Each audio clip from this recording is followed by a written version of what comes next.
मु चित्तरंजन महापात्र आज मु कैंगेन रो पतला पानी रो डेमो देखा जाऊँगी एवं ता विषय संक्षिप्त विवरणी दवाई जाऊँगी। कैंगेन रो पानी पतला पानी कहीं यह 5 ରୁ 6 पेंथायुक्त पानी जेनेराली आमर टैप पानी से फ्लो करे टांकी रे रहे, तेणु यह मोटा पेंथायुक्त बा आपणकर 15 ରୁ 20 पेंथा, तेणु ताहा आमर जीवकोश भितर प्रवेश करि पारेनी एवं विष बाहर करि पारेनी। जोठी कि कैंगेन पानी आराम से जीवकोश भितर प्रवेश करि पारिबो एवं शरीर रो विष बाहर कर दे पारिबो एवं आमर खाद्यर पोषक तत्व शरीर को पहुंचाई पारिबो।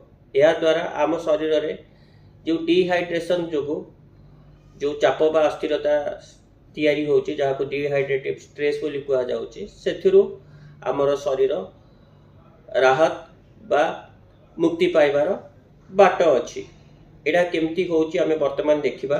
मु जीरा नउची, आमर जीवकोश शरीर जेमती जीवकोश रे तैयारी, ए जीरा भी जीवकोश रे तैयारी। वर्तमान मु आमर साधा टैप पानी जेतोळे पकोउची, आपण देखंतु कोनोसी प्रकार रो कलर चेंज होउनी, किंतु जेतोळे मु कैंगेन पानी पकोउची ताहा इंस्टेंटली तार कलर चेंज होउची।